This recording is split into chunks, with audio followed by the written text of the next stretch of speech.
మనతో పాటు very special guest ఉన్నారు. బోర్ల రామిరెడ్డి. తెలంగాణ రాష్ట్ర వ్యాప్తంగా బోర్ల రామిరెడ్డి అనే పేరు మారుమోగిపోయినటువంటి పరిస్థితి ఒకప్పుడు.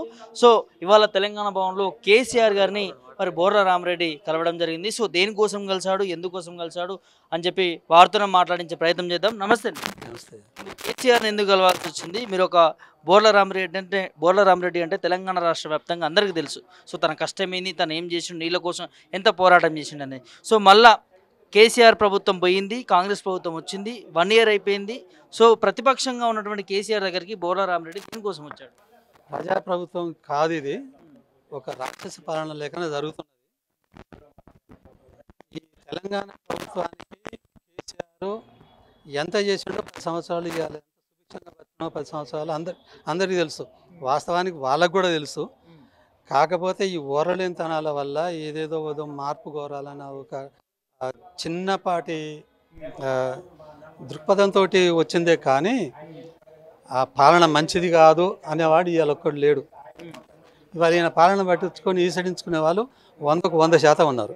రేపు పొద్దున్నే జరుగుతుంది, ఆయనకు కూడా శాంతి జరుగుతుంది, ఆయనకే కరోనా వస్తుంది, పోతాడులే. కానీ ఇప్పుడు ఈరోజు కలిసిన దానికైతే ప్రధానం ఏంటంటే, సార్ రామన్న ఏంటి విషయం అంటే ఎట్లుంది అని అడిగిండు. ఏం లేదు సార్, నేను మళ్ళీ 10 సంవత్సరాల క్రితం నాకు కేసీఆర్ గారికి ఉన్న అనుబంధం అంటే ఆయన 25 సంవత్సరాల కిందనే ఈ పార్టీని స్థాపించడం జరిగింది. చేసేది ఆ పాదయాత్రలలో నేను పాల్గొన్నా, ఆయనతో పాటు పాదయాత్రలో పాల్గొన్నా, ఆయనతో కలిసి తిరిగినాం, కలిసి తిన్నాం, కలిసి పడుకున్నాం. ఆయన కూడా నన్ను కుశల ప్రశ్నలు అడుగుతూ వ్యవసాయం ఏంది, బోర్లు ఏంది, అదేంది ఇదే. నేను కూడా నా చరిత్ర, నా గతాన్ని అంతా ఆయనకు చెప్పడం జరిగింది.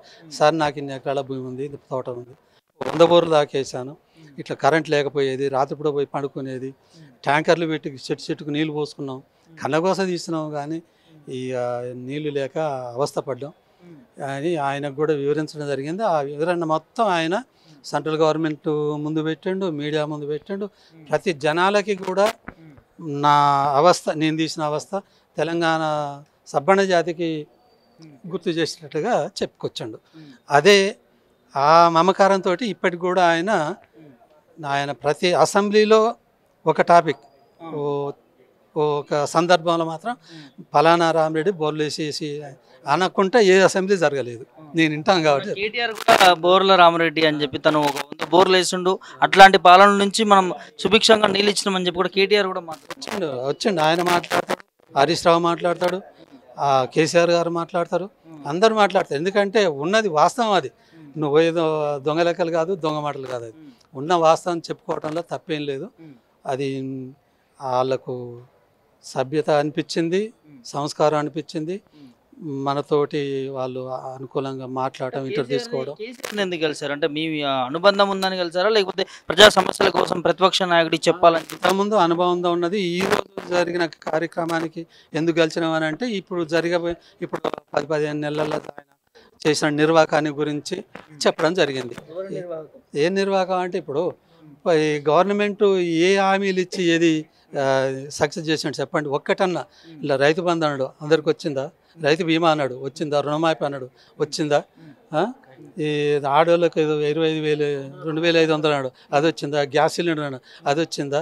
4,000 రూపాయలు పింఛన్ అన్నాడు, కళ్యాణ లక్ష్యంలో 90 అన్నాడు. ఏది నమ్మాలి? వెనకడుకో ముసలాయన సామెత చెప్పిండు, ఏది మన ముస్లిం పెద్ద మనిషి, జూటేకి దావత్ కాయదాకు భరోసా అన్నాడు. అంటే లంగపూ కూడా దావత్ ఇస్తా అంటే తిన్నదాకా నమ్మకం లేదురా అన్నట్టు వీళ్ళ ఇప్పుడు ఇచ్చినటువంటి హామీలు అలాంటివి. ఎందుకంటే అవి వచ్చేది లేదు, మాకు అందేది లేదు, మేము తినేది లేదు. జరిగింది. మళ్ళీ ఎప్పుడైతే మనం కూడా అదే ఉద్యమం చేయాల్సి వస్తుంది. అంతకుముందు తెలంగాణ కోసం ఎట్లా కొట్టాలన్న సమైక్య పాలనతోటి ఇప్పుడు ఈ స్వపాలన వాళ్ళతోటి, మన రాష్ట్ర వాళ్ళతోటి మనం అదే పోరాటం చేయాల్సి వస్తుంది. వాళ్ళు ఏం చేస్తారో ఏమవుతుందో వాళ్ళ వాళ్ళతో కొట్లాడారు, ఇప్పుడు మన వాళ్ళతో మనం కొట్లాడుకోవాల్సిన పరిస్థితి వచ్చింది. అది తప్పకుండా కొట్లాడాల్సిందే. మన రాష్ట్రాన్ని మనం మళ్ళీ ఎప్పటిదో మన కోరికలు ఏందో, మన నీళ్ళు ఏందో, మన ఏదో కాపాడుకోవాల్సిందో చెప్పాను. ఇంకో అంశము, ఉమ్మడి నల్గొండకు సంబంధించి మీ మంత్రులు అక్కడనే ఉన్నారు. వారు మాది రైతుల ప్రభుత్వము, రైతులకు మేము అన్నీ ఇస్తా ఉన్నాము, నీళ్ళంటే ఎండాకాలం వచ్చినటువంటి పరిస్థితి, వర్షాలు వాళ్ళేదంటూ వాళ్ళు చెప్తా ఉన్నారు. సో మీ మంత్రులకు ఏం చెప్తావు ఇది? నా మంత్రులకు ఇద్దరు మంత్రులకు అదే చెప్తున్నాను. ఇవాళ సాగర్ల నీళ్ళు నీకు వాళ్ళ వాటా సుక్క లేకుండా అయిపోయినాయి. ఇవాళ కూడా రైట్ కెనాల్లో రోజు 10-11 క్యూసెక్ల నీళ్ళు పోతున్నాయి. వాటిని కాపట్లేవయ్యా నువ్వు. మన పొలాలు ఎండబెట్టి రేపటి నుంచి మన గతి ఏంది? ఉన్న నీళ్ళు నువ్వు లెక్క ప్రకారంగా పో. నేను లెక్క తప్ప ఏం పోమాట్లే. లెక్క ప్రకారంగా పోయి ఉన్నది మన నీళ్ళ మనం తీసుకునే దానికి తీసుకునే తెలియ లెక్క నీళ్ళని తోడుకొని పోతుంటే సాగర్లు లేకుండా నువ్వు ఇవాళ ఊకనే కళ్ళు మూసుకొని చేస్తా అంటావు. కళ్ళు తెరుచుకొని ఇవాళ ఏదో టర్నల్ తోడుతున్నావు. టర్నల్ తీయాలి. అది 40 ఏళ్ళ కింద ప్రాజెక్టు. రాజశేఖర రెడ్డి వచ్చినాడు ఎన్టీ రామారావు కాంచి దొంగ దోపిడి చూసారు ఆ నీళ్ళని. ఏది టర్నల్ దొంగ పేరు పోతిరెడ్డిపాడిది. మద్రాసు దాకా నీళ్ళు తీసుకుపోయాడు. ఎంజి రామచంద్రను ఎన్టీ రామారావు ఇద్దరు దోస్తులు, సినిమా దోస్తులు వాళ్ళు. ఇద్దరు అన్న నేను పెట్టుబడి పెడతాను నువ్వు నీళ్ళు అని అనుకుంటే ఇద్దరు కలిసారు, నీళ్ళు తీసుకొని పోయారు. ఆయనకి ఇంత పొక్క పెట్టాడు. ఈయన రాజశేఖర రెడ్డి వచ్చి దాన్ని 3 అంతలు ఎక్కువ చేసి ఈ శ్రీశైలం నీళ్ళు మొత్తం తోడుకపోయేటట్టుగా చేసిండు. అది చేసిండు. శ్రీశైలం సుక్క లేకుండా చేసిండు. అయిపోయినాయా? ఇంకేదో కొత్తగా ప్రాజెక్ట్ ఎత్తిపోతలు కూడా ఉంది. దాని పక్కన ఏదో పేరు ఉన్నది, దాని పేరు. అది మోటార్లు అని చేస్తే సుక్క కూడా ఉండవు. పాతాళ గంగ కూడా తేలుతుంది అంట. నీళ్ళ పంచాయతీ ఎందుకు వస్తుంది? 10 సంవత్సరాల్లో నీళ్ళ కష్టాలు కానీ కరెంటు కష్టాలు కానీ లేని తెలంగాణ ఇలా కాంగ్రెస్ ప్రభుత్వం అధికారంలో లాగానే నీళ్లు రావట్లేవు, కరెంటు రావట్లేదని రైతులు ఆందోళన చేయాల్సిన పరిస్థితి ఎందుకు? అంటే ఇది అసమర్థత వాళ్ళకి. ఎందుకంటే ఇప్పుడు ఎలా కేఆర్ఎంబీకి ఒప్పచెప్పారు, సంతకాలు పెట్టి వచ్చారు. కేఆర్ఎం మీద కృష్ణా రివర్ మేనేజింగ్ బోర్డు అని వాళ్ళకి ఒప్పచెప్పి వచ్చారు. వాళ్ళదే కేంద్ర గవర్నమెంట్ ఆధీనంలో ఉంటుంది. వాళ్ళు ఇవాళ ప్రాజెక్టు మీదకి మంత్రిని పోయినాడు, పోలీసుని పోయినాడు, రైతుని పోయినాడు, ఎవరిని పోయినాడు. అలా ఎన్ని నీళ్ళు ఉన్నాయో చూద్దాం అనుకుంటే ఎవరిని దొరకదు. ఇవాళ సాగర్లో నీళ్ళు ఎన్ని అడుగులు ఉన్నాయో చూద్దాం అన్నా కానీ ఎవరిని పోనీయట్లేరు. అంత రహస్యంగా మెయింటైన్ చేస్తారు దాన్ని. అందుకని నేననేది ఏంటంటే నువ్వు ఇమీడియట్గా వాళ్ళకి పోయే నీళ్ళని ఆపు. నీకు చేతనైంది అదే. అది చేస్తేనే మన జాతికి మనకు కావాల్సిన నీళ్ళు వస్తాయి, లేకపోతే రావు. ఇంకో విషయం, మా కోమటిరెడ్డి గారికి కానీ ఆయన ఉత్తమ్ కుమార్ గారిని నేను చెప్తున్నా, కోమటిరెడ్డి గారు అదే పులిసింతలు కడతా అంటే రాజశేఖర రెడ్డి కంటే ముందు చంద్రబాబు నాయుడు పోయి పునాదులు వేస్తా అంటే ఈయన పోయి మందిని పెట్టుకుపోయి అక్కడ మిషన్లని ఆగమాగం చేసి కట్టనీయకుండా ఆపి దాన్ని కూలగొట్టి దాన్ని బీభత్సం చేసి వచ్చిన ఆయన ఈ వెంకటరెడ్డి. అదే వెంకటరెడ్డి రాజశేఖర రెడ్డి పరిపాలనకు వచ్చినాక రాజశేఖర రెడ్డి పులిసింతలు కడుతుంటే తలకాయ నేలకేసుకొని కూర్చున్నాడు. ఎందుకు కూర్చున్నాడా? ఎందుకు కూర్చున్నా? అయ్యాలో నీతి ఈ రాజశేఖర రెడ్డి కడుతున్న ఒక నీత. ఇది కరెక్టేనా? నువ్వు తెలంగాణ వాది అయితే అది కూడా ఆపాలి. రాజశేఖర రెడ్డి అయితే ఎవరైతే నువ్వు తెలంగాణ వాడు అయితే భూభాగం మునిగింది మొత్తం తెలంగాణ భూభాగం మునిగిపోయింది. నల్గొండ జిల్లా మేలేశ్వరం మండలం, జానపద మండలం అలాంటివి మునిగబెట్టి నువ్వు ఇవాళ ఏదో వాళ్ళు సంవత్సరం 45-46 టీఎంసీల నీళ్ళని ఆడ స్టాక్ చేసుకొని కృష్ణా బ్యారేజీ కాబట్టి పారించుకుంటున్నారు. ఎక్కడ విఫలమవుతారు? వాళ్ళకి అది లేదు, దక్షత లేదు, పాలన దక్షత లేదు, తెలివి లేదు. వాళ్ళు ఏదో బీఈడి అది చదువునంటారు కానీ చదువుకున్నట్టు కంటే సాగులు ఉన్నాయని సామెత ఉంది. కేసీఆర్ని కలిసినారు. సో రైతు సమస్యల కోసం అంటున్నాం. ఒక ఉమ్మడి నల్గొండ రైతుగా, పెద్ద రైతుగా మీ మంత్రులు ఏనాడని కలిసిరా? వాళ్ళ నుంచి స్పందన వచ్చింది. ఎందుకంటే వాళ్ళు ప్రజాప్రభుత్వం, మాది ప్రజల సమస్యలు మేము సాల్వ్ చేస్తున్నాం అంటున్నారు కదా. రైతుల సమస్యలు సాల్వ్ చేయడానికి రాష్ట్ర ప్రభుత్వం ముందుకు వచ్చిందా? ముఖ్యంగా మీ నల్గొండ మంత్రులను అయితే నేను కలవలేదు. నేను కలవటానికి కూడా ట్రై చేయలేదు. వాళ్ళు చేస్తున్నటువంటి దురాగతమైనటువంటి తెలంగాణ మీద దాని మీద చేస్తున్న దాని మీదనే నేను ఎండగడతాను తప్ప నేను వాళ్ళ దగ్గరికి పోయి ఏందయ్యా ఇదయ్యా సమస్యలు మాట్లాడితే వాళ్ళు మనకు అంత టైం ఏమి ఇయ్యరు. వాళ్ళు మనల్ని మాట్లాడినారు. కాకపోతే గేట్ కాంచే మనుషులు పెట్టాను మేడం ఇట్లా గెట్టిస్తారు, ఏదేదో చేస్తారు. అది మనకు తెలుసు.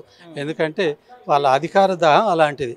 మనం ఏదైనా మాట్లాడతాము, ఇది రానిస్తారు అని అంటే ఆ పక్కన ఉన్న వాళ్ళ కార్యకర్తలతోనే మనల్ని గెట్టేస్తారు. ఆడికల్లా పోయి అమ్మని కన్నులొట్ట అని ఎందుకు కనిపించుకోవాలని ఊరికనే ఉంటుంది. ఫైనల్గా నేను చెప్పేది ఏంటంటే రేవంత్ రెడ్డి గారికి ఇప్పుడే చెప్తున్నాను నేను, నువ్వు ఎమ్మటే నువ్వు ఇస్తున్న హామీలో నీ వల్ల కాని పని అవి జరిగే అయితే ఏం కావు. ఇవ్వాలని అంటాం కానీ అవి అయ్యేవి కావు, పోయేవి కావు. అన్ని పనికిమాల హామీలన్నీ ఇచ్చినావు. నేను ఇప్పుడు ముఖ్యంగా నీకు చెప్పేది ఏంటంటే ముందులో మేడిగడ్డను బాగు చేయి, నీళ్ళు నిలబెట్టు, ప్రాజెక్టులు నీళ్ళు ఆపు, ఆడ నీటి లభ్యత ఉంది, ఆడ మోటార్లు స్టార్ట్ చేయి. మళ్ళీ ఎప్పటికైనా ఆ నీళ్ళని పంపింగ్ చేసి మొత్తం తెలంగాణ భూభాగాన్ని నీళ్లు నడిపిస్తే చాలు మాకంతే. నీళ్లు నడిపి దానికి సరిపడే కరెంట్. అదే కదా ఇప్పుడు వాళ్ళ కుట్లు, అదే కదా ఇప్పుడు దాని 2 ఏళ్ళ నుంచి కూలిపోయింది అని వదిలిపెట్టుకున్నది. ఏం కోరలేదు. అది దాన్ని పూర్తిగా డ్యామేజ్ మొత్తం బ్లాక్ చేసినా ఏం కదా ఆ ప్రాజెక్టు. ఇది పరిస్థితి. తలకొండ ఒక రైతుగా బోర్ల రామరెడ్డిగా పేరు పొందినటువంటి ఒక రైతు ఇవాళ కేసీఆర్ని ప్రతిపక్ష నాయకుడైనటువంటి కేసీఆర్ని కలవడం జరిగింది. రైతు సమస్యలని కేసీఆర్కి చెప్పుకోవడం జరిగింది. సో ఎందుకు మంత్రులని మేము ముఖ్యమంత్రిని కావచ్చు మంత్రులను కలవలేదని నేను అడిగితే వారు కూడా అదే చెప్తున్నారు.